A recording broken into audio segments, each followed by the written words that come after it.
I look, Miss Marple? I so want to make an impression. I've no doubt you'll do that. Chalet maid, imagine. Yes. And who knows where it might lead? A stepping stone to stardom. I read that in a magazine. You mustn't believe everything you read. Now, you will be careful, won't you, Gladys? Yes, miss. Especially of the young men. Oh, yes, miss. You've been ever so good to me, Miss Marple. No. You have, really. God bless.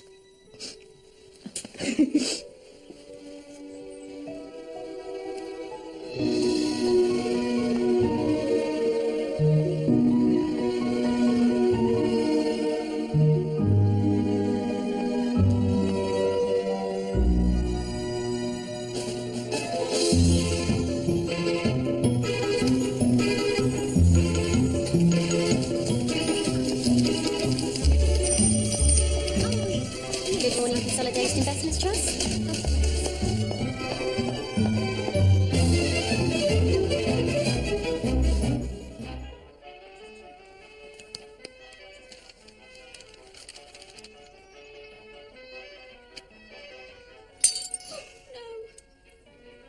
What was it this time, Tilly?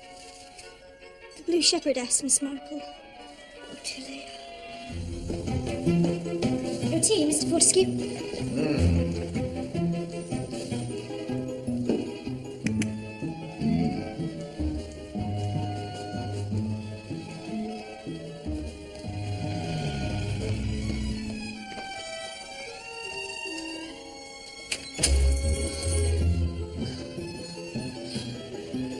Very, very bad boy. What I just... I'm afraid that's quite impossible. Mr. Fortescue's in conference. We could try him after luncheon. Well, good morning and thank you for calling Consolidated Investments. Do you really think they'll like me? The old man certainly will. He's very impressed, I hope you. The aristocratic riffraff.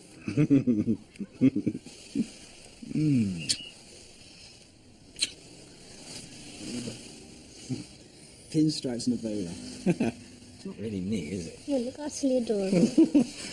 Oh, thought of England. Still, since the old man's come round, we have to take advantage. And then the next time you pass through Paris will be the Ritz.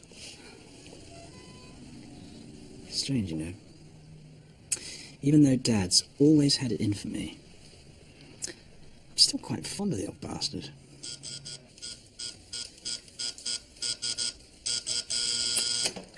Mr. Fortescue? Are you poorly? What the hell did you put in the tea?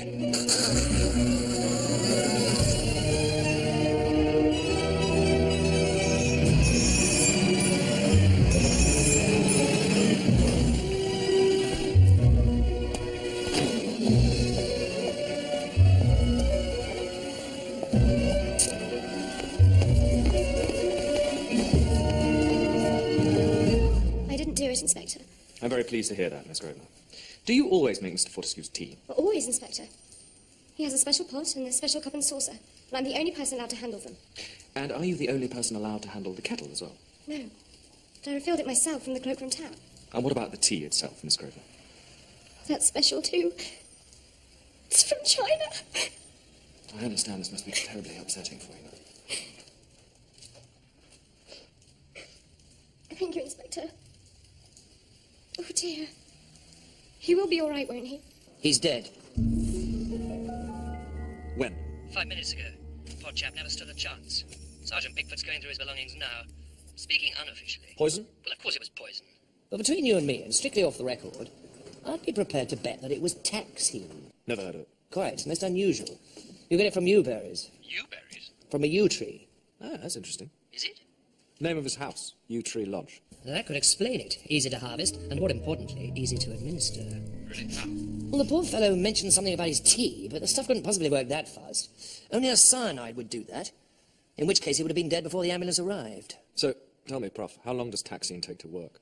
An hour or two. Maybe 3 if he'd had a big breakfast. So if the taxine was administered at breakfast, that lets Miss Grosvenor and the office staff off the hook. One thing that's odd, sir. What's that, Pickford? The suit he was wearing, I checked through his pockets. One of them had cereal in it. Cereal? Yes, it's a bit peculiar, isn't it? You mean like cornflakes? No, sir, I mean, like, grain. Rye, it looked like to me.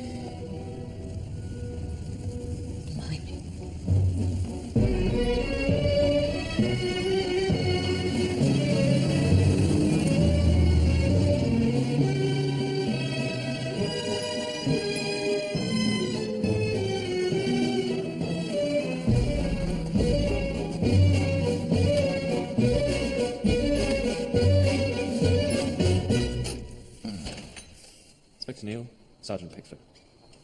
I believe you're expecting us. Inspector. Mary Dove, housekeeper. Do come in.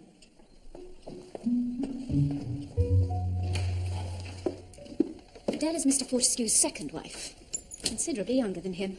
She was a manicurist from Brighton. And, did they have children? He has 3 from his first marriage. 2 sons and a daughter.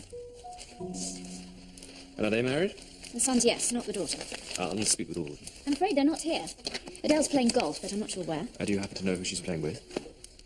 Her personal instructor, I should imagine. A gentleman by the name of Vivian Dubois. And the children? Percival's away on business. He's the older son and a partner in the firm. When did he go away? The day before yesterday. I have tried to contact him, but I expect he'll be back by this evening. He lives here with his wife, Jennifer. Oh, is she? Up in town for the day.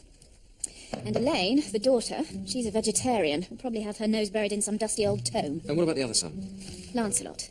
He's in Kenya. Oh, I see. With his wife, the widow of Lord Anstice. Oh, yeah, the racing chap. That's right. The one who blew his brains out.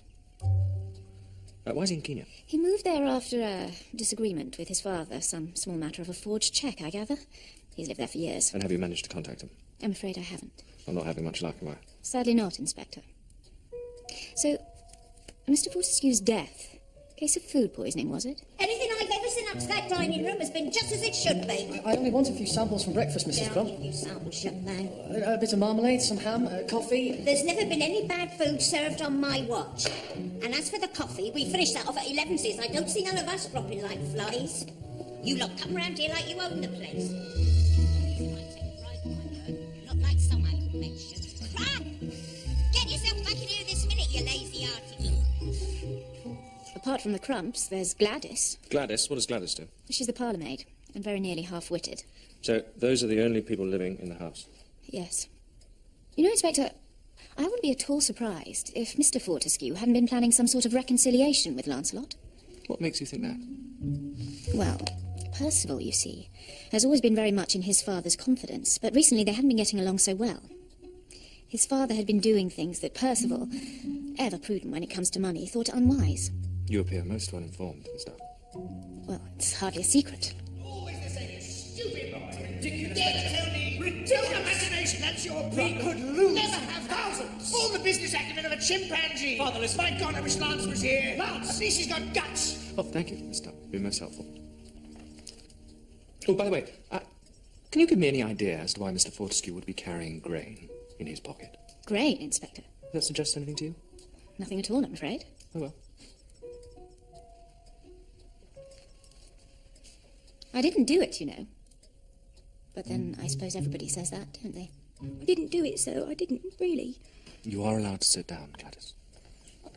I don't know anything about it, sir, honest. How long have you worked here, Gladys?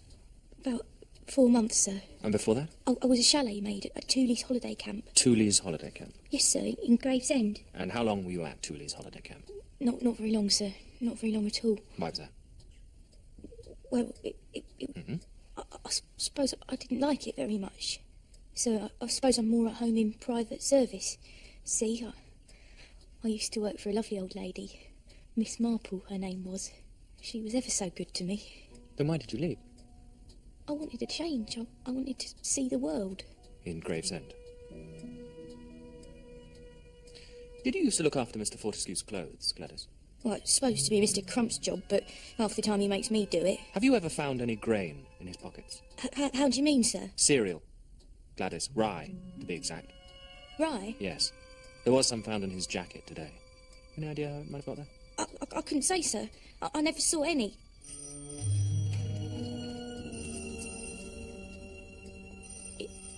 It's really true, then, is it? He's really dead. Dead as a dodo, afraid. Dead? Heavens above. My husband's away on business. These things happen at the most inconvenient moments, don't they? His death was very sudden. You mean he was murdered? Now, why would you think that, madam? Well, people are sometimes. You said sudden, and your policeman. Have you seen her about it? Her, madam? His wife, Adele. Awful creature. I always told Percival his father was crazy to go marrying a woman years younger than himself, but as they say, there's no fool like an old fool, and now look what's happened. What was it, arsenic? The cause of death is yet to be ascertained. But you know already, don't you? Your tea's in the library, Mrs. Fortescue. Thank you, Miss Dove. I'm panting for a cuppa. Dead. I'm very sorry, Mrs. Fortescue. Poor Rex. Was it a stroke? No, it wasn't. Then what was it? I'm afraid he might have been poisoned. Poisoned. So it would seem. Incredible. We need to find out exactly what Mr. Fortescue had to eat and drink before leaving for the office this morning. Oh, you mean food poisoning? What did you think I meant, Mrs. Fortescue? The rest of us have been all right. And you can speak for the whole family, can you? Well, no, of course I can't. This is such a dreadful shock. Would you like a brandy? No, I don't want a brandy. I want my Rex. Poor Rexy. Poor little Rex. There now. There. I realise this must be very distressing for you. Yes, it bleeding well is. You've got a lot of you around the house, haven't you, Mrs. Fortescue? What, you mean me? No, I mean you, as in trees. Bushes. That's probably why it's called Yew Tree Lodge. There's no possibility, I suppose, of the berries or leaves getting mixed up in anything. Go, Vivian, I can't bear to talk about this any longer. I want to lie Just down. one more thing, Mrs. Fortescue. Can't you see she's upset? There was a quantity of grain in your husband's pocket. Any idea why it was there? I don't know what you're talking about. Oh, Vivian. I'll get Miss Dove to help you upstairs. Mr. Dubois? What? Where can I get in touch with you, should I need to? I'm resident at the Baden Heath Golf Hotel. Now, if you'll excuse us. Oh, Vivian.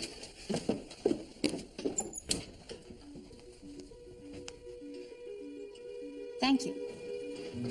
Yes, I have it. Goodbye. It's a telegram from Paris. For Rex Fortescue. So, the prodigal returns.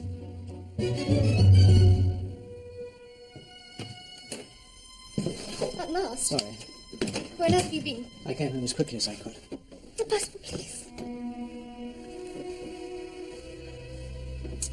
What a day. Oh, you can say that again. I feel quite under siege. There seem to be horrid little constables where everyone turns. Yes, well, I suppose there would be, wouldn't there? It's too distressing. Well, I'm sure you'll get over it. I'm wanted downstairs.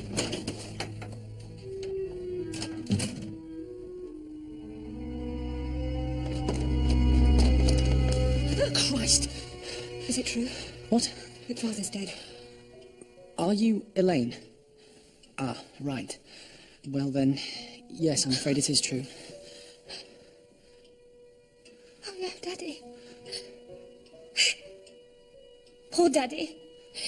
He was such a ghastly man.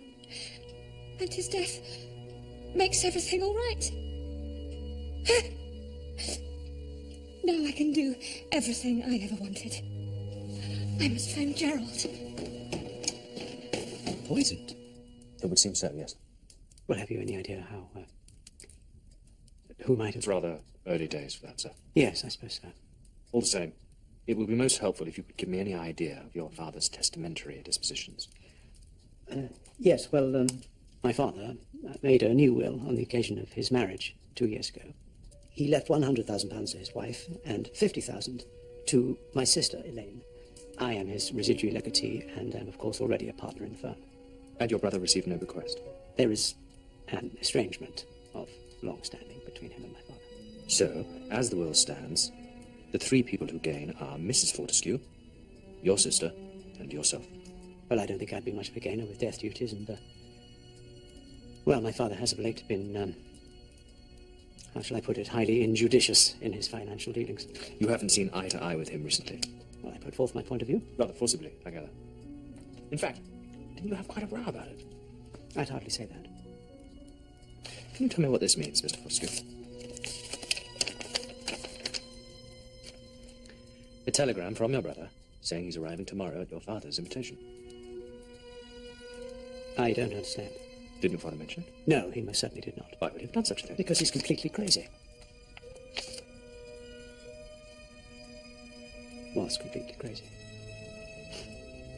You never know what's around the corner, do you, Inspector?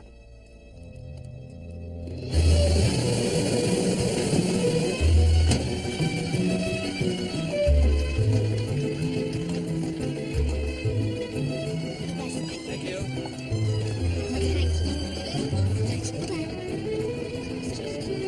It's miserable. Thank you so much.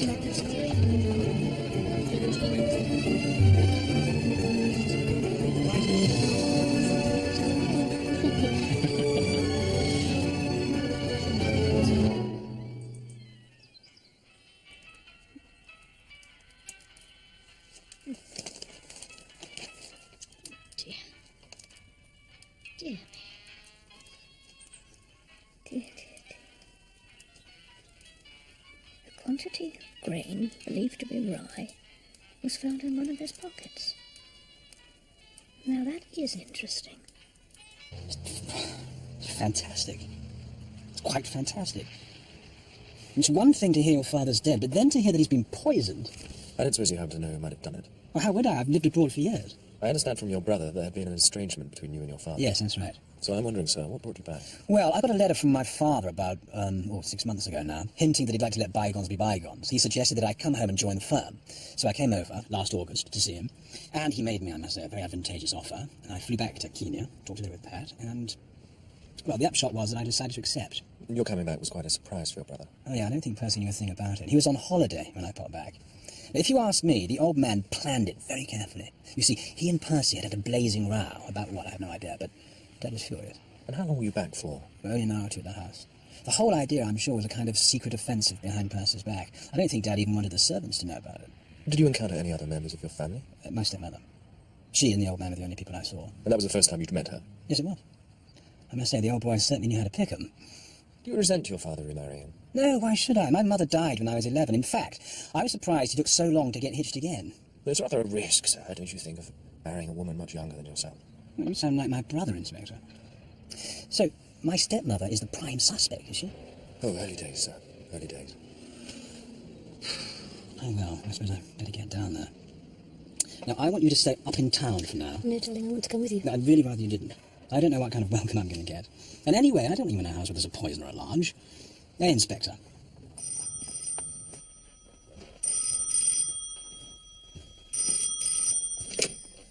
Yes? Vivian? Well, I told you. Oh, at last. Where are you speaking from? The house. Are the police still around? No, they've gone for the moment. Vivian, it's been awful. Listen, we've got to be careful. Oh, of course, darling. Don't call me darling. Vivian? And you mustn't phone me. It isn't safe. Just for the moment, all right? All right. But are those letters I wrote you? You did burn them, didn't you? You did, didn't you? Of course I did. Honestly, Vivian, don't know what's going to you. Vivian? you still there?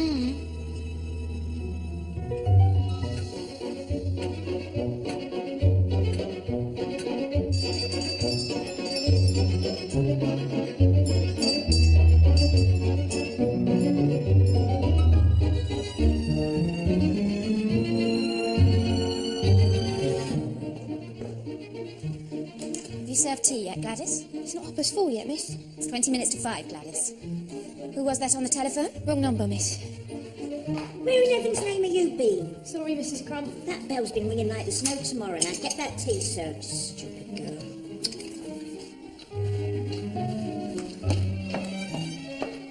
Crump's not going to know what's hit him when he gets back. Taking the day off when Mr. Lancelot's coming home. Far too much to do without going off gadding about.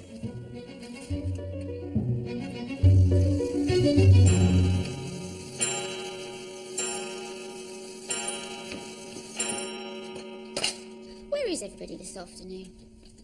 Miss Fortescue came in some time ago, and I think Mrs. Percival's writing letters. The woman never stops writing letters. I'll tell her tea's ready.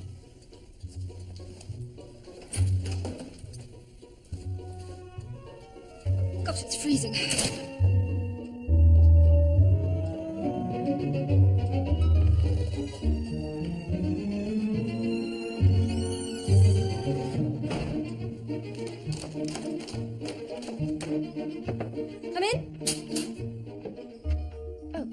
realise you'd been out. Yes? I was just in the garden getting a breath of air, but too cold.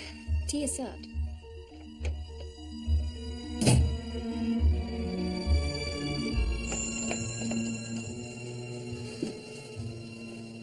Aren't we ever going to have anything to eat? Yes, of course.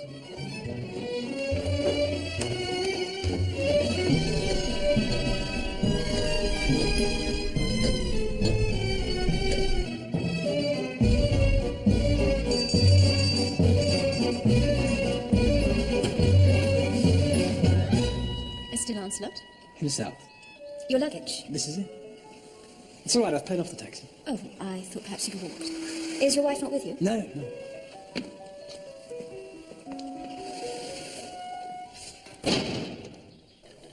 Now listen here, Gladys, I says to her. You'll have to manage alone tonight. And she says, yes, Mrs. Crump. Good as gold. Then the minute my back's turned, out she slips, without a whisper. We'll manage. What, you going to wait at table? If she doesn't come back? Oh, she won't be back. She's out gallivanting. She's got a young man now, miss. You wouldn't think it to look at her.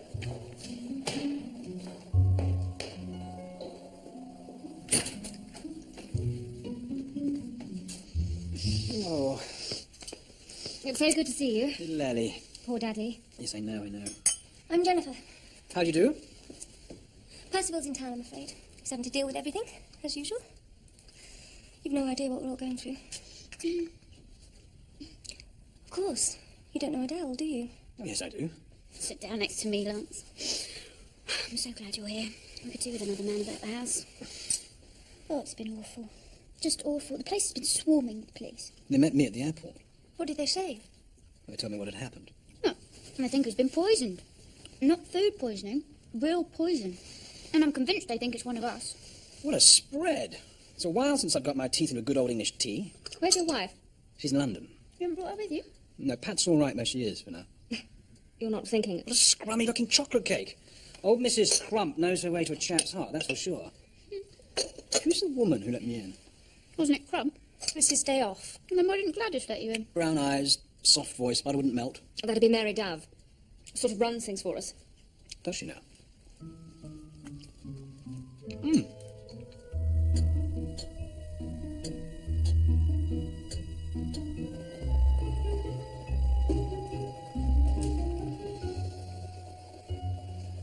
Oh, crusty crumpet!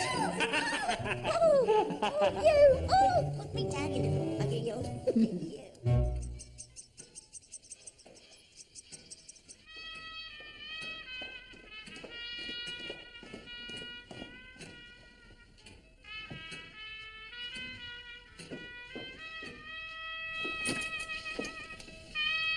Shall I switch the lights on, Mrs. Fortescue? Gets dark so early, doesn't it?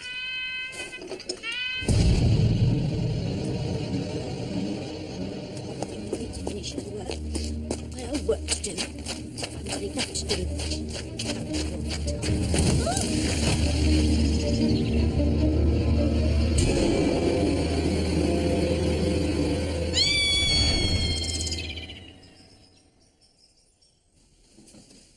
Tell them you'll be in tomorrow. The day after. Next week. You're your own boss now. I have things to do. Things to do. There are always things to do. What about me? Well, I'm sure you'll find something. You usually do. I shan't be late. And then what if you come back and find me choking to death with a peg on my nose? I doubt there's much chance of that.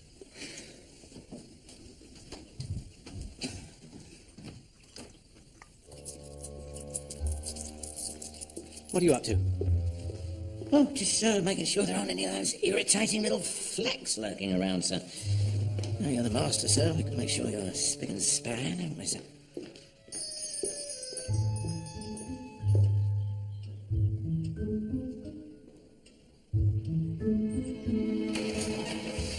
The mistress of the house, please.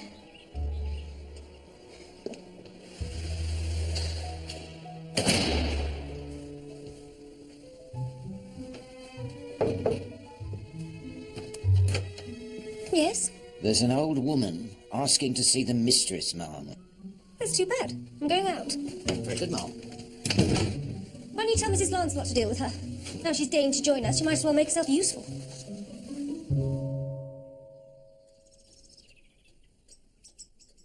It's very simple, really. I'm here because of Gladys Martin.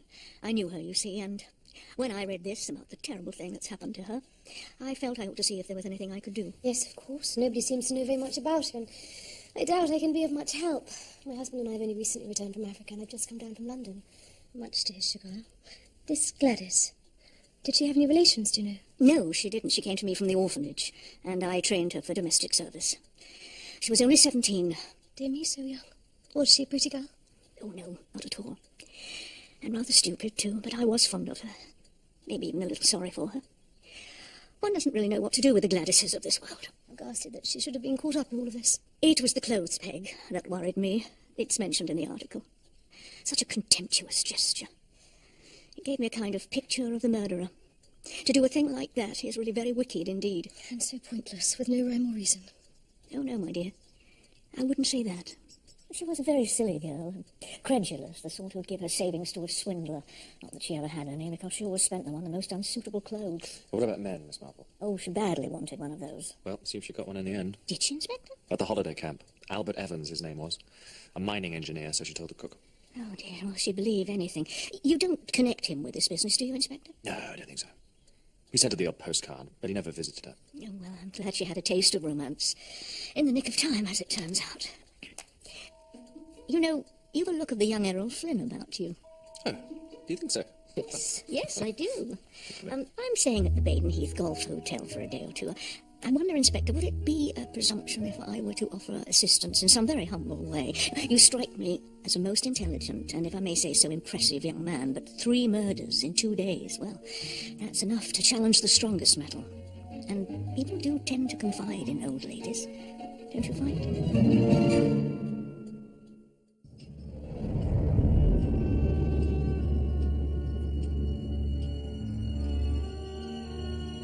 Rex Fortescue died of taxine poisoning. Taxine? You got it from yew trees. Oh, I know that, Inspector. I was just thinking how very convenient. And Mrs. Fortescue? Potassium cyanide. She was having tea in the sitting room with the family. The last person to leave was her stepdaughter, Elaine, and some 20 minutes after that, Miss Up, the housekeeper, found her dead. Had Mrs. Fortescue been eating anything? They'd had a sumptuous tea. Cake, I suppose, and scones, perhaps. And butter and jam and honey. Yes, all of these things and more, but the poison was in her tea. I was just trying to get the whole picture, so to speak. And poor Gladys? She'd taken the first tea tray into the sitting room, then left the second tray in the hall. After that, no one saw her. The cook, Mrs. Crump, thought she'd gone out for the evening because she was wearing her best nylons and shoes. Sadly, that wasn't the case. Poor girl had obviously remembered some washing on the line, gone out to fetch it in when someone took her unawares. Someone from outside? Or inside, but somebody who wanted to get her alone. It does all make a pattern, don't you think, Inspector? Does it? Well, first we have Mr. Fortescue, Rex Fortescue, killed in his office in the city. Then we have Mrs. Fortescue eating scones and honey. Then we have poor Gladys with a clothes peg on her nose. Oh, it does all seem to fit, doesn't it? I'm not quite there yet, Miss Marple. The papers were right, weren't they, about what you found in Mr. Fortescue's pocket? It was rye. Yes, it was. There you are, you see. Mrs. Lance Fortescue, what a charming woman, she said to me that there didn't seem to be any rhyme or reason. But it's surely the rhyme that strikes one. Is it? You haven't, by any chance, gone into the question of blackbirds? Silly as a peanut, but sweet as you like. She didn't have much up here, though. Well, didn't have much anyway, really, but to go like that stocking around her neck and a peg on her nose. Why would anyone do such a wicked thing? Oh, that girl knew something, Miss Marple. The day the master was killed, she was twitching and jumping like a rabbit. Oh, what's got into you today? Oh, I'm sorry, Mrs. Crump. Now, you won't be thinking you had a guilty conscience. Oh, don't say that, Mrs. Crump. Have you, Gladys? Have you got a guilty conscience? I don't know nothing, Mrs. Crump. But if you do, you should go straight to the police. I couldn't, Mrs. Crump. You speak the truth and shame the devil. Anyway, they'd never believe me. Wouldn't believe what, Gladys? Nothing, Mrs. Crump. I don't know nothing at all. She must have seen or heard something. Oh, without a doubt, Miss Marple. I wonder what. Because I've never taken to that wife of Mr. Percival. Haven't you, Mrs. Crump? No, not ever. She looks down her nose when she's no right to. Of course, she used to be a nurse. Did she? And nurses are used to handling drugs, aren't they? And poisons. So, you think that Gladys may have unwittingly... I'm saying nothing, Miss Marple. Sir, Found us in the shrubbery, sir. Good work, Pickford. So, someone would have got hold of this new pot of marmalade, spoon a bit off the top, mix it with the taxi, and then put the poison mixture back in and make it look like a virgin pot. Was Rex Fortescue the only one to have marmalade with his breakfast? Yes, sir. That makes it very simple then, doesn't it, Pickford? No need to worry about putting it in his coffee. Then the contaminated pot would have been replaced by another with exactly the same amount put back in before being thrown into the shrubbery. All we have to do now is find out who threw it.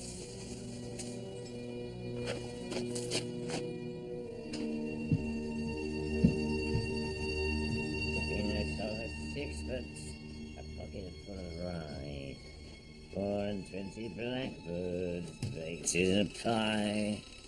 When the pie was opened, the birds began to sing. Wasn't that a dainty dish to set before the Yes, king? I like that nursery rhyme too, Mr. Crump. What a very trying time you must all have had. I'm off. Had enough. I can't stomach that Percival. Will Mrs. Crump be leaving too? She got any sense, she will. There's something funny going on here. When the master got mixed up with what's-his-name, and the blackbird... The blackbird, Mr. Crump. And what's-his-name? What's his name? Yeah, what's-his-name? What is his name, Mr. Crump? The king was in the counting house, counting out his money. The queen was in the parlour, eating bread and honey. The maid was in the garden. Murder, she said. Who said? Mrs. What's-his-name. We went to, where was it? Oh, Pinewood, that's it. Pinewood, Mr. Crump? Who the hell are you? Marple, Jane Marple. Oh, bottoms up, miss. Oh, dear. Pack up all my care and woe. Here I go, singing low. Bye, bye, blackbird. There's somebody who waits for me. Sugar sweet.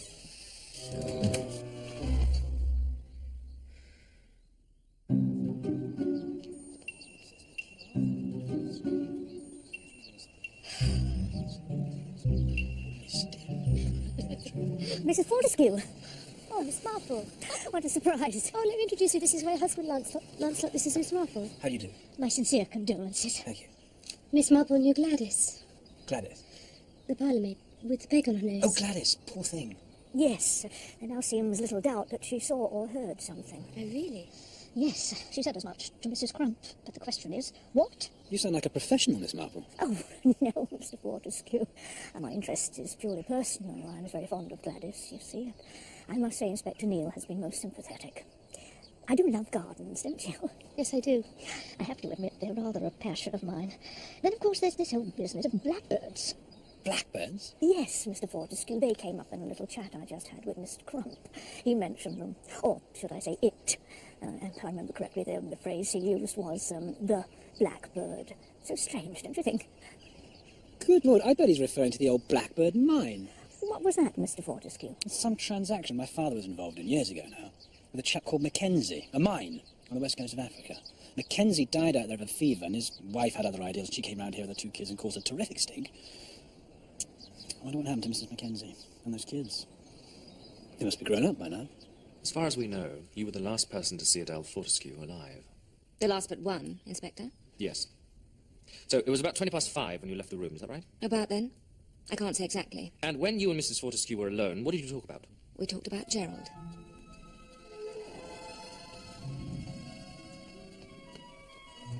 Gerald arrived today. He's checked in at the hotel. I wouldn't have thought that was his style at all. What's that supposed to mean? Mixing with the money. I thought it'd be against his principles. Well, at least he has some. I'm surprised his teacher's salary stretches that far. Which is one of the reasons I'm thinking of asking him to stay here. You wouldn't mind, would you? It's all the same to me. Though I'd have thought you could do a lot better for yourself now. How do you mean? Well, with your poor father gone, What with the will and that, you're suddenly a bit of a catch. You'll have the young men swarming like bees round a honeypot. They won't mind what you look like anymore. So you and Gerald Wright, are you courting? Courting? How frightfully old-fashioned. But then you're such a gent, aren't you, Inspector? Yes. Gerald and I are now planning to get married. Now? Now Daddy's dead. He was very hurtful to Gerald. In fact, Gerald was so upset that I didn't hear from him for weeks. But now he's back again. I wired him when Father died. And what did you do after leaving Mrs. Fortescue? I went for a walk. Short walk. To the Baden Heath Golf Hotel? Yes. But Gerald wasn't in. Is that all, Inspector? You can't tell me anything about blackbirds, can you? The ones in Daddy's pie?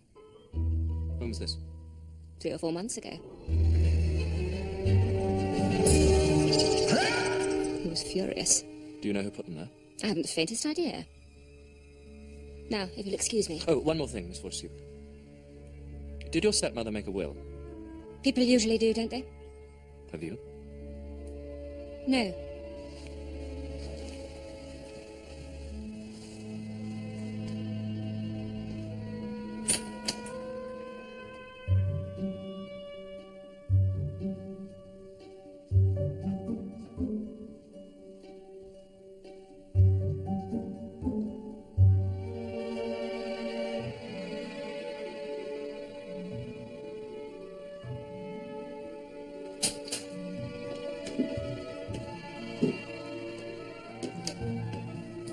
Gladys, really?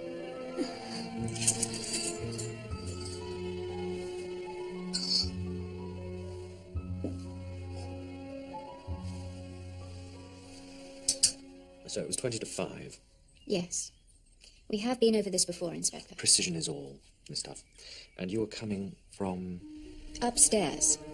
I thought I'd heard the telephone a few minutes before. Have you served tea yet, Gladys? It's not 4:30 yet, miss. It's 20 minutes to 5, Gladys. Who was that on the telephone? Wrong number, miss. Where's tea? It's just coming, Mrs. Fortescue. She brought the first tea tray into the sitting room about 10 minutes later. And that was the last time you saw her? Yes.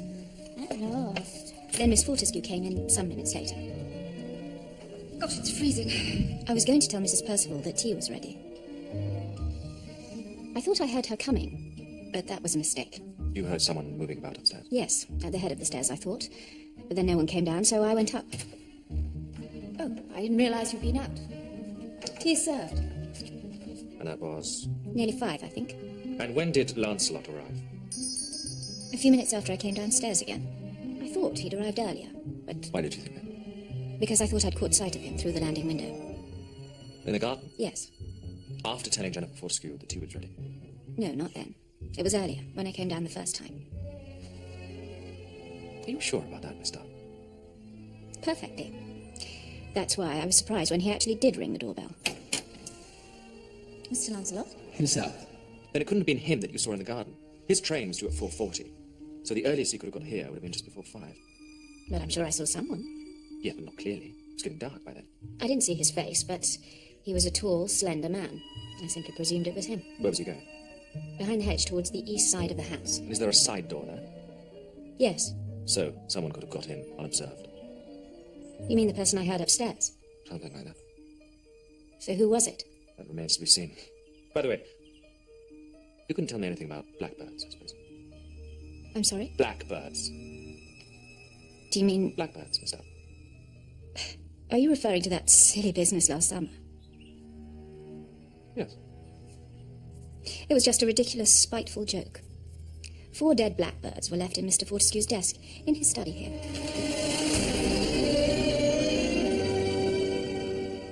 Why would anyone do a thing like that? I really don't know, Inspector.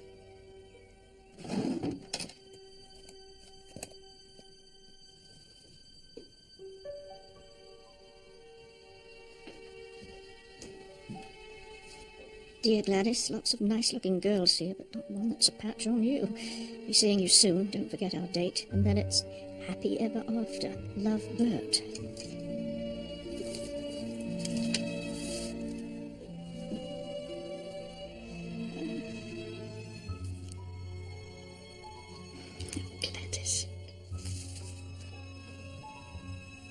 Can I help you?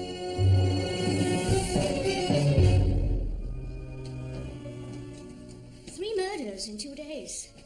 How very upsetting. It's not been too pleasant. Have you any idea who could do something like that? It's hard to say. The whole household, you see, is really quite odious. You feel no especial loyalty to your employers then, mister? It's a job, Miss Marple, and one I do to the best of my ability. People will pay anything to be spared domestic worries. I'm sure Mrs. Fortescue found you invaluable. Seaside manicurist, what on earth would she know? She was younger than Mr. Fortescue, I understand. By some 30 years. Percival and Elaine were simply livid about it. And Percival especially couldn't bear the thought that she might get her hands, however well manicured, on his father's money. Economy, you see, is Percival's passion. His only passion, in fact. Well, it's hardly surprising when you look at his wife. How did you meet her? She nursed him through pneumonia. You're probably fonder of his sister. What, Elaine? It's hard to be fond of Elaine. She's very bookish and rather plain. Perhaps she might benefit from a shot of this. Does she have a young man? She was having some sort of dalliance with the schoolmaster. But her father discovered he had communistic tendencies and soon put a stop to it. She didn't stand up to him. Oh, she would have done. But her red lover's ardour cooled when he realised there'd be no money in it. Now the old man's out of the way, however, the passion is rekindled. I believe he arrived at the Golf Hotel the day after Mr. Fortescue's death. The day after? So Miss Fortescue said. But then words come cheap, don't they, Miss Marple? Dear me, Miss Dove, your cynicism belies your years. Take no notice of me. I'm a malicious creature.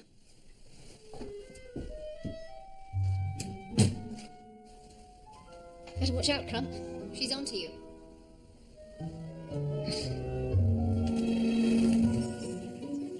You came down to tea rather late, I understand. I had been writing letters and lost track of time. Miss Dove said you'd been out for a walk. Did she? Oh, well, now I come to think of it, yes. I had been writing letters, but went out for a breath of air. Chocolate? No, thank you. Meet anyone? No. No? Your husband hadn't come home yet? Oh, no. Percy didn't get back until about 7. By train? Yes. Do you know if Adele Fortescue made a will? Oh, yes, she did. Do you know when? About a month ago. Percy knew nothing about it. In fact, nobody did. I just happened to bump into her on the high street outside the solicitor's. She said she had no intention of using the family solicitor because she didn't want everyone knowing her business. I didn't particularly care for her.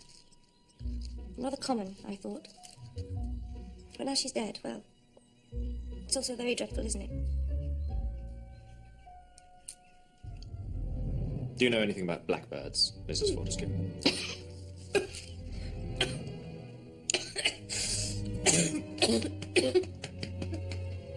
Thank you. Thank you.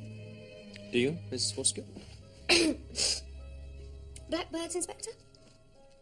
What kind of blackbirds? Well, I suppose ones that flutter around and twitter away, or lie stone-cold dead. Ring any bells? Perhaps you're referring to the ones in the pie. Or the ones in Mr. Fortescue's study? Silly prank, that's all it was. He was furious. He thought there might be strangers about. Strangers? That's what he said. Did that seem to unnerve him? Oh, yes, it did rather. Of course, I don't remember very well. It was several months ago. Actually, would you mind, Mrs. Fortescue? I'm rather partial to the nutty ones. Oh,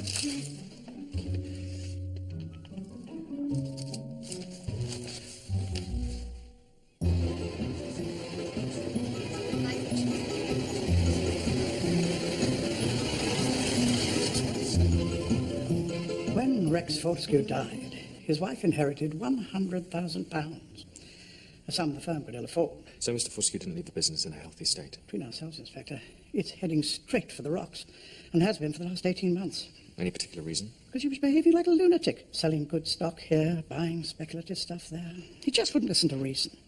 He was driving Percival up the wall.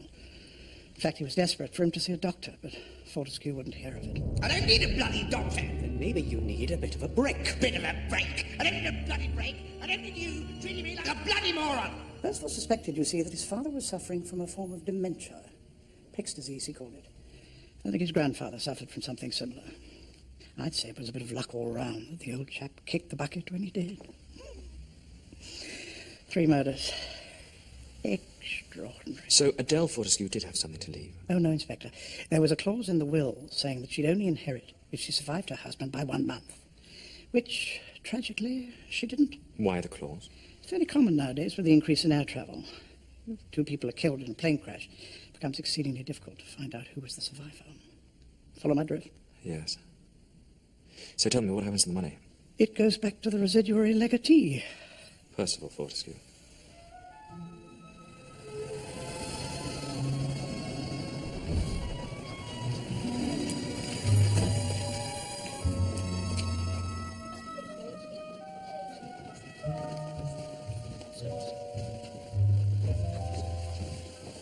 Good evening, Mr. Wright. Good evening.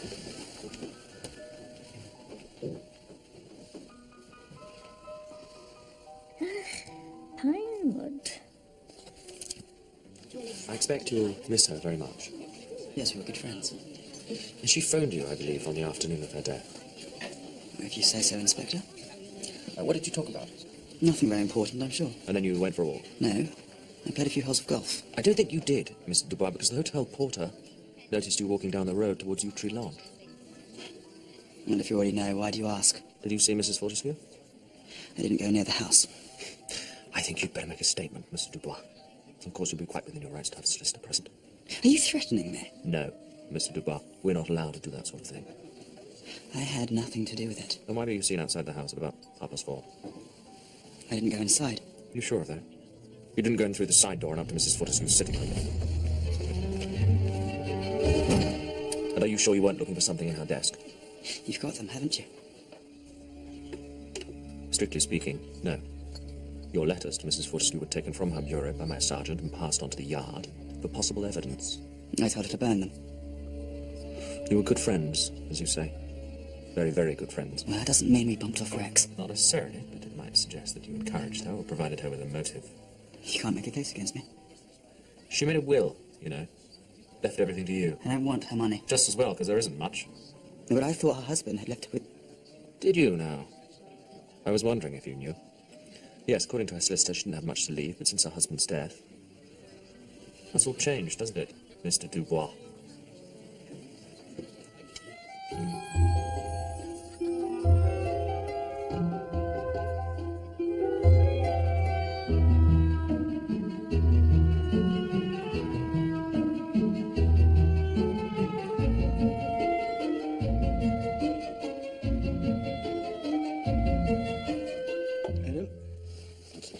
I was in the Isle of Man when Rex Fortescue was killed. Such a terrible tragedy. Yes. And you arrived shortly afterwards. Elaine sent for me. No doubt in need of a comforting shoulder to cry on. I suppose so. You were engaged, weren't you, Mr. Wright? Yes, we were. You would appear to be well suited. Her father didn't think so. He threatened to disinherit her if the marriage went ahead. So I naturally broke off the engagement. Oh, how very selfless. I was victimized for my political opinions, Miss Marple. Oh, dear. Still, every cloud, as they say. What do you mean? Well, surely the marriage can now go ahead with the inheritance still intact. The money, Miss Marple, will be used for the benefit of the community. Oh, admirable, Mr. Wright, quite admirable. Tell me, did you see or hear anything when you were in the vicinity of Yew Tree Lodge that afternoon? Well, what makes you think I was in the vicinity? Because I thought you left the hotel at 4:15 and walked in that direction. The hotel receptionist just happened to mention it. Well, I was going to go to the house, but I just went for a stroll instead. Well, now that is strange. Is it? Yes, because someone said they'd seen you in the garden at Yew Tree Lodge at about 4:30. Well, visibility must have been very bad by then. Are you acquainted with Vivian Dubois? Why do you ask? Because he was also out for a stroll that afternoon. I must say, you must all have been feeling very energetic.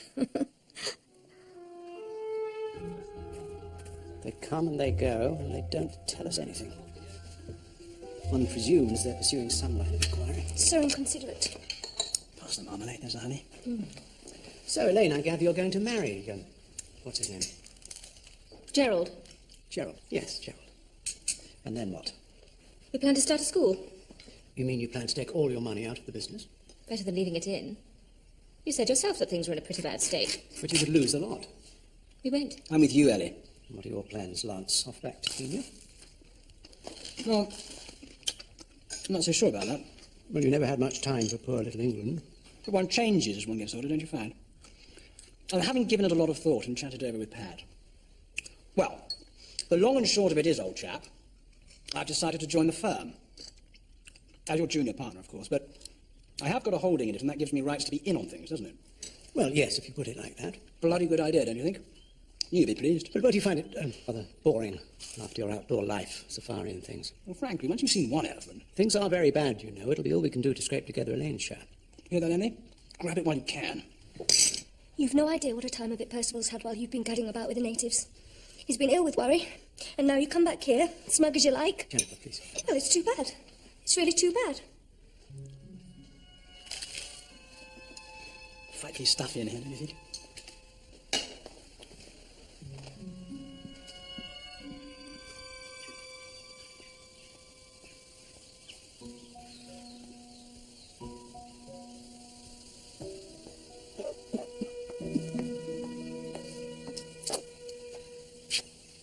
It won't work. It's as simple as that. I know you too well, Lance. You'll be fed up in no time. When I say things are bad, believe me, I'm not exaggerating. This past year, Dad has thrown money away hand over fist. That's just as well as someone slipped the taxi in his tea. Well, if I'm honest, his death's about the only thing that saved us from bankruptcy. Look, Lance, I'm fond of you and all that. Are you?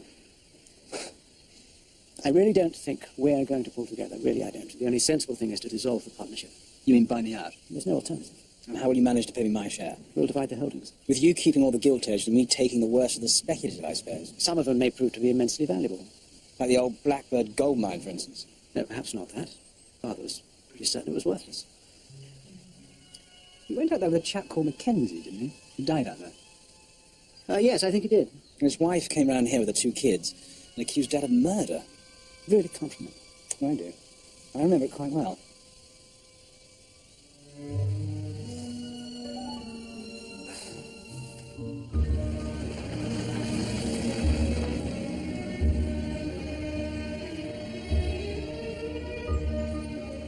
It's very kind of you to see me, Mrs. Mackenzie. I believe you knew Rex Fortescue. He died recently, as you're probably aware. I believe you once paid him a visit. He'd been connected with your husband, had he not, over a certain mine in Africa? The Blackbird mine, Mrs. Mackenzie. Your husband and Mr. Fortescue went out to survey it, I believe. And didn't your husband die out there of fever? You believe an awful lot, don't you? Then believe this. It was my husband's mine. He found it and laid claim to it and went to Rex Fortescue for the money to capitalize it. Nobody knows how he died or where he was buried. All anyone knows is what Rex Fortescue said, and Rex Fortescue was a liar. Do you believe he was responsible for your husband's death? How stupid you are. I dare say I am, Mrs. Mackenzie, but it all happened so long ago. And it's not over yet. Isn't it? Nothing is ever settled until it is settled right. I hear somebody put dead blackbirds in Rex Fortescue's desk. Have you any idea who might have done that?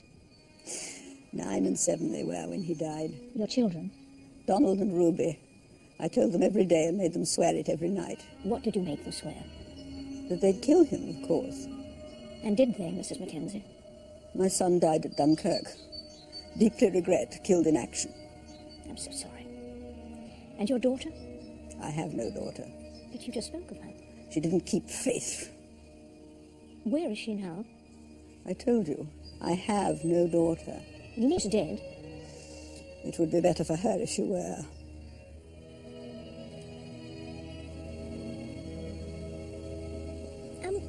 Do any of her relations ever visit her? Well, I gather her daughter came once, but it was before my time. It agitated poor Mrs. Mackenzie so much that she was advised not to come again. And I suppose you've no idea where she is now? I'm afraid I haven't. Oh, it's so kind of you to come, Miss Marple. I'm sure it did her the world of good to see an old neighbour. Did she remember you? Do you know, I don't think she had a clue who I was.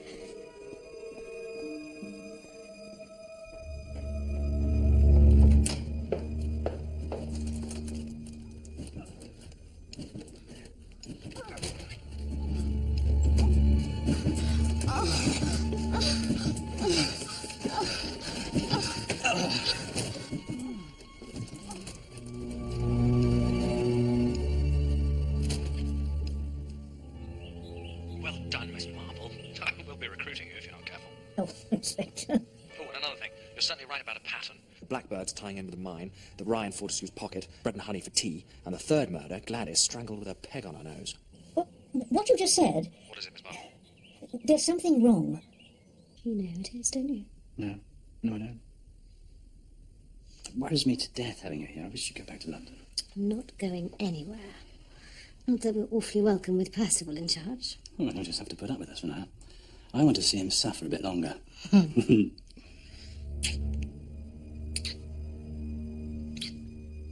do think it's so very important to use one's time constructively. Don't you agree, Miss Marple? Oh, I spend each day alone with no congenial company at all, but at least I make an effort. I have to admit, people around here aren't really my kind. Flashy lot. And even, dare I say, rather common. Of course, Adele fitted in perfectly. My father-in-law made a very foolish second marriage. Now, I wouldn't wish to speak ill of the dead, but she was man-mad. Oh, dear. Spent money like water, and he let her get away with everything. It vexed Percy very much indeed. He's always been so very careful with money, you see.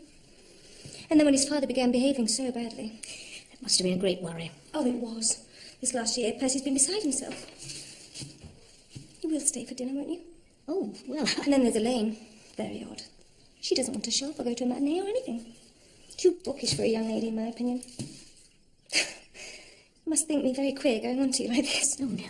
It's just with all the strain and shock. I do feel so very nervous.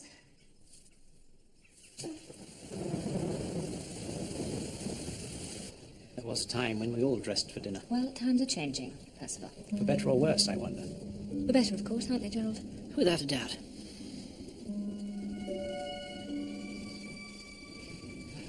Filthy night. I really don't know what Miss Marple must think. We used to be such a happy family. Are you enjoying this part of the world, Miss Marple?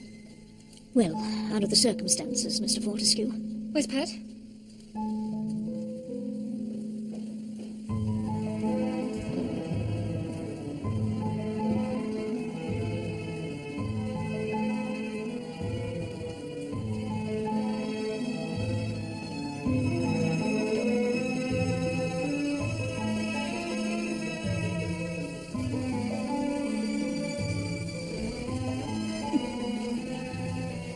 You know, Miss Marple, I don't believe this was ever a happy house, that anyone was ever happy in it. Can't wait to leave. You've had your share of unhappiness, too. I've had some good times as well. But when the war came... Your husband was shot down, wasn't he? We'd only been married a month. I thought at first I wanted to die too, but then began to think that perhaps it was for the best. Why was that?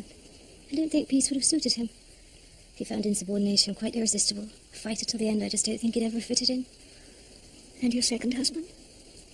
He shot himself. Oh, dear. Poor Freddie.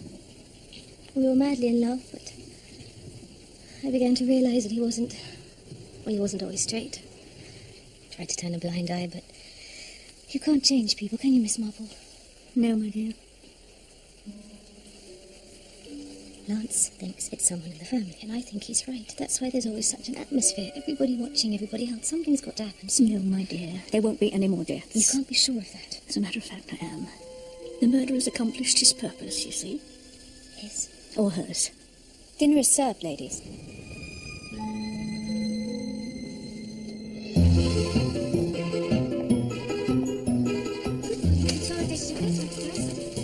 Good morning, ladies. Working hard? Good morning. Good morning.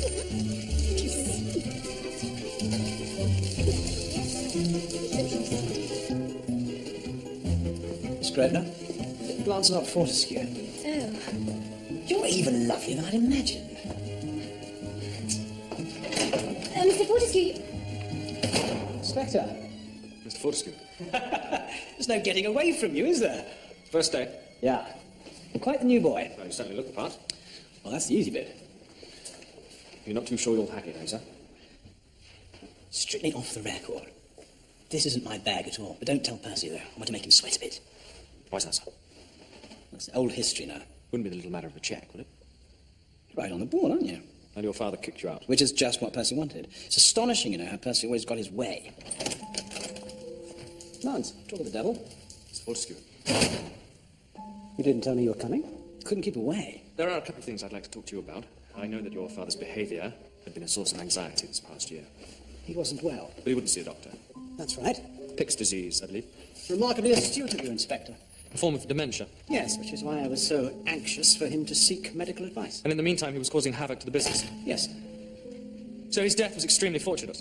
I would hardly describe it as such. Yeah, but it is a fact, isn't it, that his death came at just the right time. What are you driving at? I just like getting my facts straight, sir. For instance, you said there'd been no communication between you and your brother here since he left England. Quite so. But it isn't quite so, is it, Mr. Fortescue? Oh, Percy. Last spring, when you were so worried about your father's health, you actually wrote to your brother for his backing, should it become necessary to put your father under restraint. How the hell did you know about that? From your family solicitor, Mr. Fortescue. I thought it only right, considering Lancelot was a junior partner. And how did you reply? I told him to leave the old man alone. You see, Inspector, that was one of the reasons I came home to see for myself, and frankly, there didn't seem anything much wrong with him. The man was ill. I was worried sick. About the money? Yes, you swung back from Africa and dared to suggest it. Give it a rest, Percy, for Christ's sake! Do you know something, old chap? It makes me ever so slightly nauseous being in the same room with you, and that is because you are a dirty little skunk, and you always have been. Keep it down, And I'll tell you another thing. It was you, wasn't it, who forged that cheque that got me the boot? Wasn't it? Wasn't it? No, gents. Steady on. I'm sick of little men like you, your striped suits and your mincing voices and your mean, shoddy deals. Oh, God, I can't wait to get back to Africa. So, buy me out, however you like. I couldn't give a damn. You can even throw in the old Blackbird mine concession, if you like. If you want to get the murdering Mackenzies off your back. What are you talking about?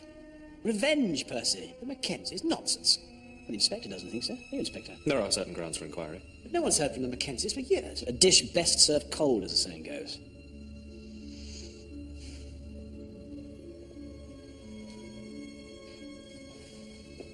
Morning, gentlemen.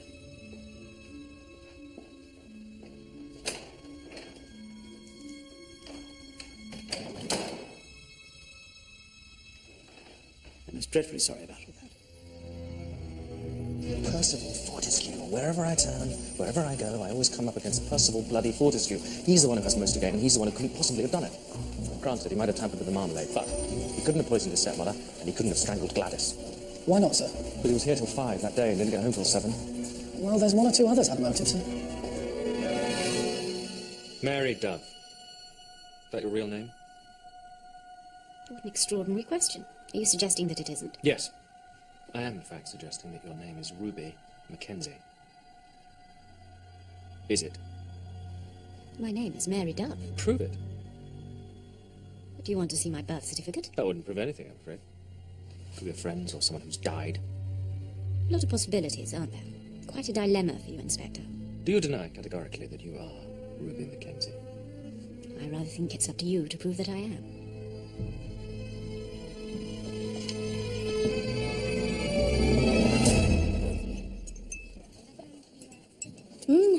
So much depends on nursing in pneumonia. Oh, yes, it's nearly everything. That's how your romance started with Percival, wasn't it? Yes, yes, that's how it started. Wasn't there another nurse who got sent away? Yes, and I came to replace her. And fell in love. How nice.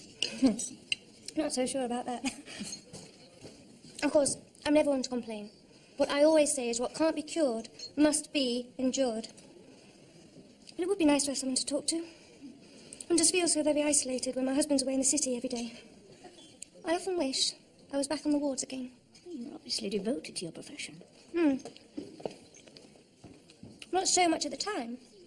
But now when I think of it, I often wish I'd never come here. Oh well, I dare say it served me right. I ought never to have done it. Never to have done what, my dear? I ought never to have married Percy.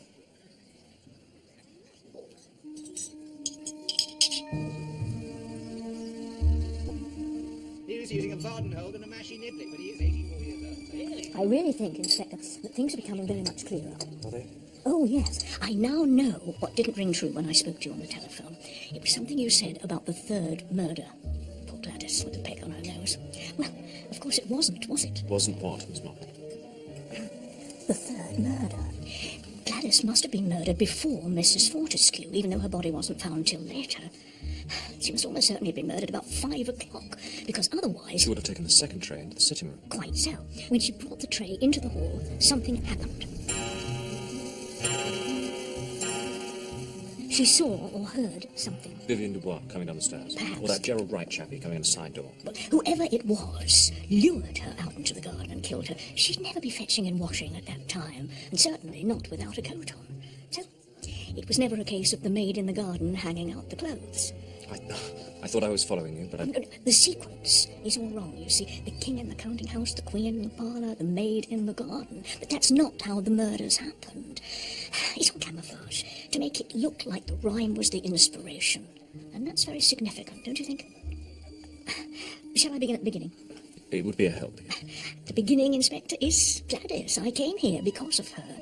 Then you very kindly let me look through all her things, and what with that and the nylon stockings and best shoes and the telephone calls, it became perfectly clear. I mean about Mr. Fortescue and the taxine. You have a theory about who put the poison in the marmalade? Not a theory, Inspector. I know. You do? Oh, yes, it was Gladys, of course. Gladys? Not that she meant to murder him, but she did it all the same. She put the taxine in the marmalade, not thinking it was poison. What did you think it was? I rather imagine she thought it was a truth drug. A very credulous girl was Gladys, as I told you. So, having read it in the papers, she'd believe it, absolutely, when he told her that that's what it was. Well, who told her? Albert Evans. Not, of course, that that's his real name.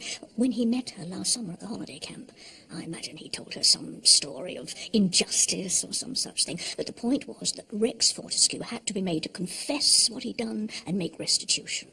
So, Albert got her to get a job at Yew Tree Lodge. And then they arranged a date together.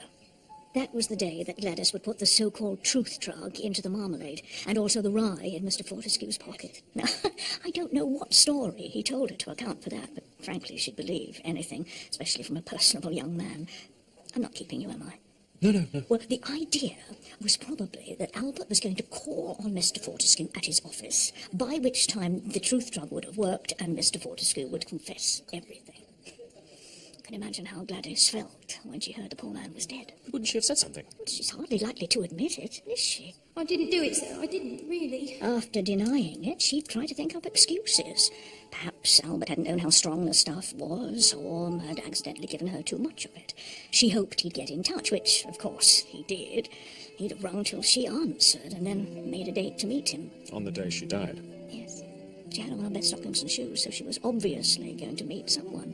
And she wasn't going out to meet him. He was coming to the house. That's why she was so flustered and late with the tea. She brought the second tray into the hall. I think she looked along the passage and saw him. So she put the tray down and went out to meet him.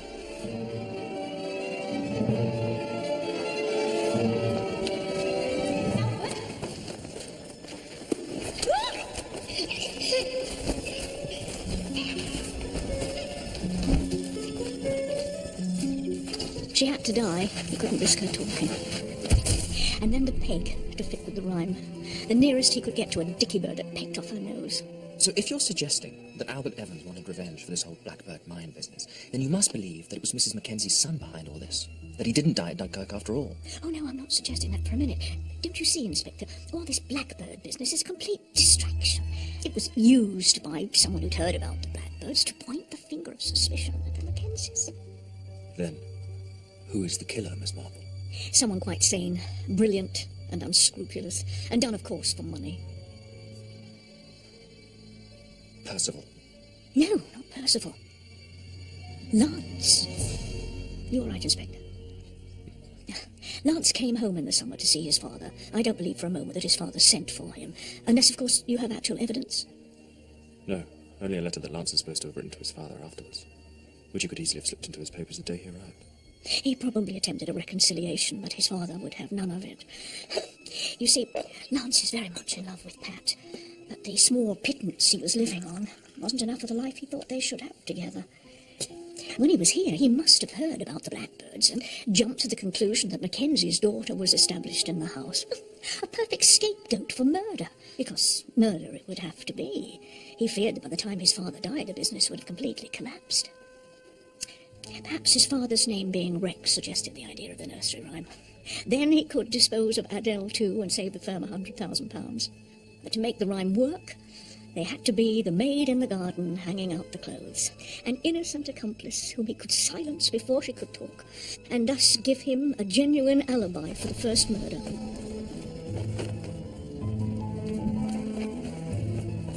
After strangling Gladys, he rang the bell and joined family for tea. It's so good to see you. Little Ellie. Oh, crusty crumpet! He went to see Mrs. Crump and then slipped back into the sitting room where he found Adele alone. Your tea. Oh, thank you, love. You're very well trained, aren't you? But his share of the business isn't worth 3 murders. I would agree, Inspector, if it's true the Blackbird mine is worthless. A mine on the west coast of Africa. But what if he'd been deliberately misleading us? What if the Blackbird mine was on the east coast of Africa, not west? East Africa, where uranium deposits have recently been discovered, and where Lance has been living this past several years. And just suppose the deposits are on the site of the old Blackbird mine. Young Lancelot could make a killing. It's all pure assumption. But you know it's right, don't you? I suppose I do. So do I. It was Pat drew my attention to him. He's the kind that always marries a bad lot. How on earth am I going to be able to prove it? Oh, you'll prove it all right, Inspector. You're a very clever man. I have no doubt you'll find the evidence. And this still doesn't explain the Ruby Mackenzie business. If you don't mind my saying so, you've been barking up the wrong tree. I was talking to your mother a few days ago. She's very angry with me, isn't she? Poor Mummy. She's so devoted to Daddy. And she brought you up swearing to avenge his death. She made us swear on the Bible that one day we'd kill Rex Fortescue. When I started training as a nurse, I came to realise her mental balance wasn't all that it should be. You must have felt revengeful, though. Well, of course I did. When a friend of mine came to nurse his son, I got her to leave and took her place. I don't know exactly what I meant to do. But Percy got fond of me, asked me to marry him. I thought that a far more sensible revenge than anything else. To marry his oldest son and then get back the money he swindled Daddy out of. Did you plant the blackbirds? Silly of me, really. But he was such a horrid man. It gave him quite a fright. He's absolutely furious.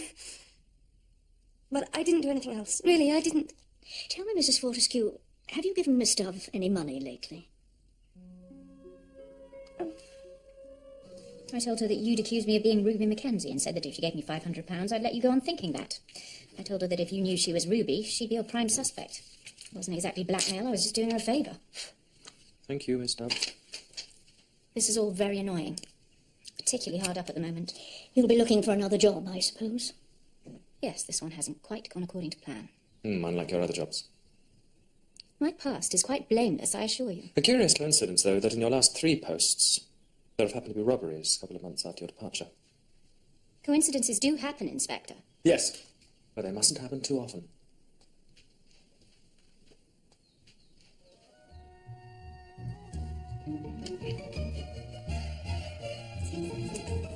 How on earth did you know about the money? Oh, just a stab in the dark.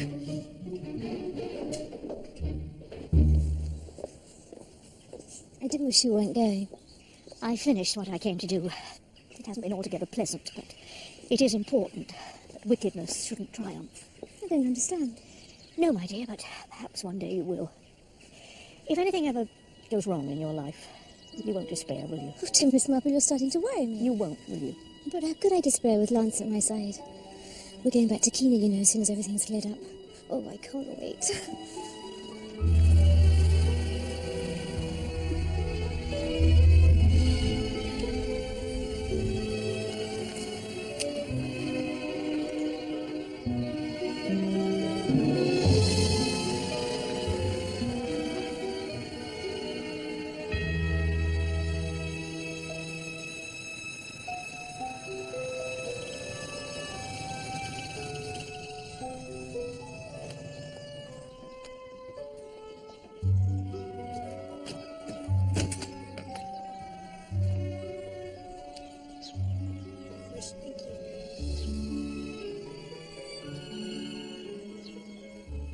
I'm so glad to see you home, miss. I'm glad to be home, Tilly. And haven't broken nothing since you went, honest. Here's your letters. Ooh, Thank you, Tilly. There's one as went to Daisymead by mistake. They've been away and only sent it round today. Said the uptick weren't important. I'll just put your things away.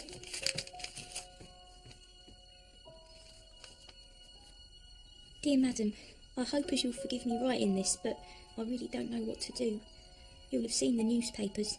It was murder, they say, but I'd never do anything wicked, and I know Albert wouldn't either.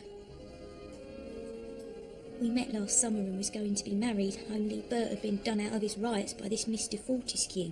But Bert had a friend who works in a place where they make these new drugs, and there's what they call a truth drug. Oh, madam, I don't know what to do. If you could only come here and help me. I didn't mean anything wrong, and Bert didn't either. I'm enclosing a snap of Bert and me. Bert doesn't know I've got it. He hates being snapped.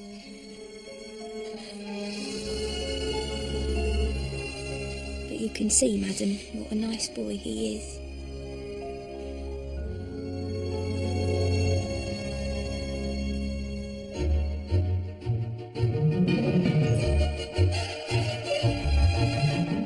In a moment, look at Miss Marple for next week. And tomorrow, avenging the death of a valuable agent becomes the mission. But could a double agent be involved? Spooks continues 9:35 tomorrow night on ABC One.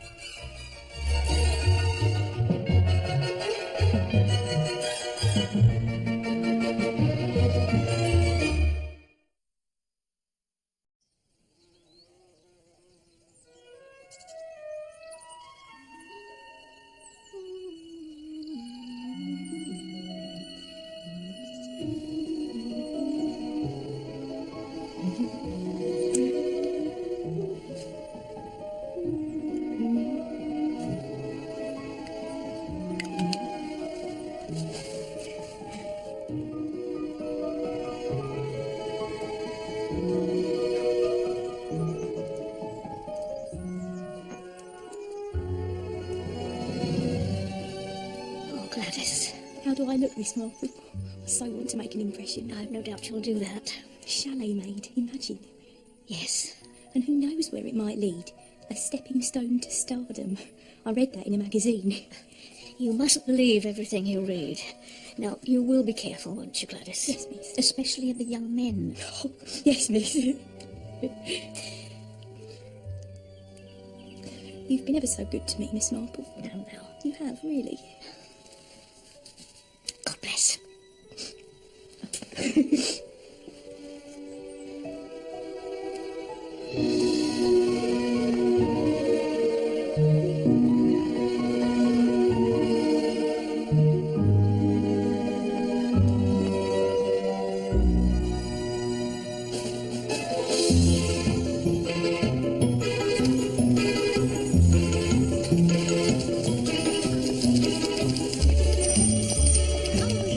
Good morning, Consolidated Investments Trust.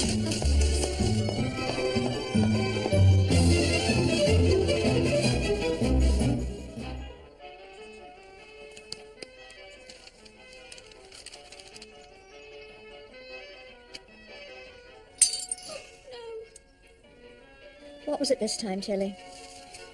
The Blue Shepherdess, Miss Marple. Oh, Tilly. Your tea, Mr. Fortescue.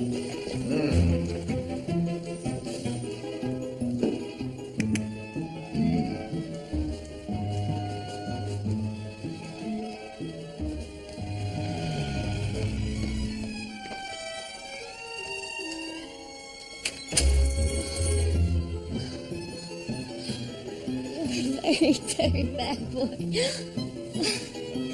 What I just... I'm afraid that's quite impossible. Mr. Fortescue's in conference. We could try him after luncheon. Well, good morning, and thank you for calling Consolidated Investments. Do you really think they'll like me? The old man certainly will. He's very impressed, I hope you. The aristocratic riffraff.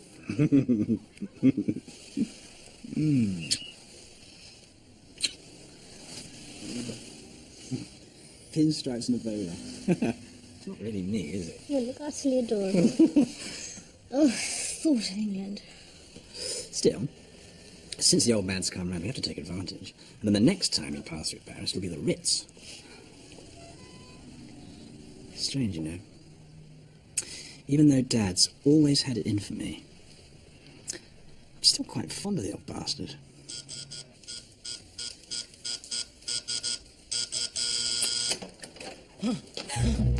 Mr. Fortescue? Are you poorly? What the hell did you put in the tea?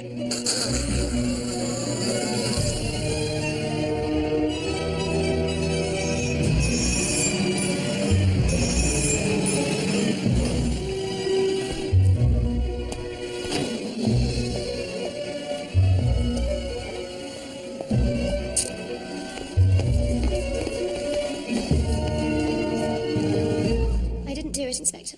I'm very pleased to hear that, Miss Grosvenor. Do you always make Mr. Fortescue's tea? Always, Inspector. He has a special pot and a special cup and saucer, and I'm the only person allowed to handle them. And are you the only person allowed to handle the kettle as well? No.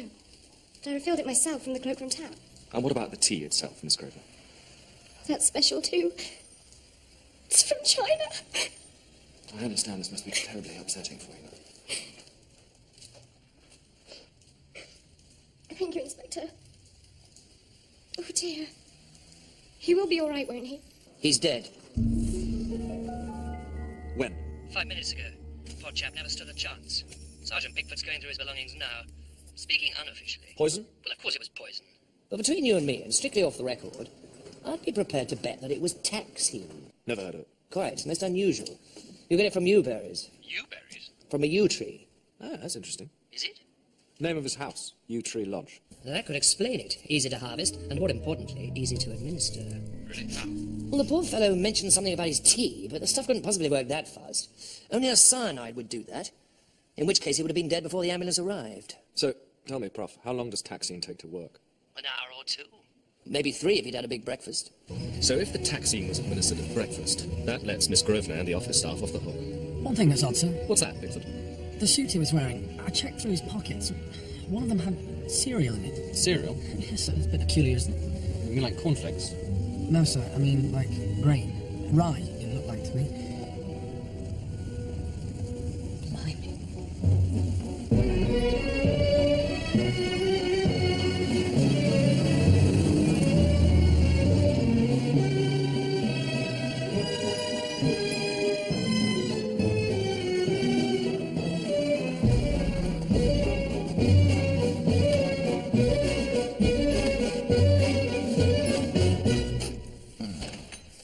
Inspector Neal, Sergeant Pickford.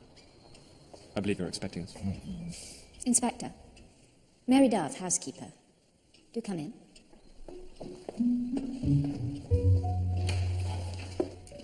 Adele is Mr. Fortescue's second wife, considerably younger than him. She was a manicurist from Brighton. And, did they have children? He has 3 from his first marriage. 2 sons and a daughter. And are they married? The sons, yes, not the daughter. I'll need to speak with all of them. I'm afraid they're not here. Adele's playing golf, but I'm not sure where. Do you happen to know who she's playing with? Her personal instructor, I should imagine. A gentleman by the name of Vivian Dubois. And the children? Percival's away on business. He's the older son and a partner in the firm. When did he go away? The day before yesterday. I have tried to contact him, but I expect he'll be back by this evening. He lives here with his wife, Jennifer. Oh, is she? Up in town for the day. And Elaine, the daughter, she's a vegetarian. Will probably have her nose buried in some dusty old tome. And what about the other son? Lancelot. He's in Kenya. Oh, I see. With his wife, the widow of Lord Anstice. Oh, yeah, the racing chap. That's right. The one who blew his brains out. Why is he in Kenya? He moved there after a disagreement with his father. Some small matter of a forged cheque, I gather. He's lived there for years. And have you managed to contact him? I'm afraid I haven't. I'm not having much luck, am I? Sadly not, Inspector. So, Mr. Fortescue's death, case of food poisoning, was it?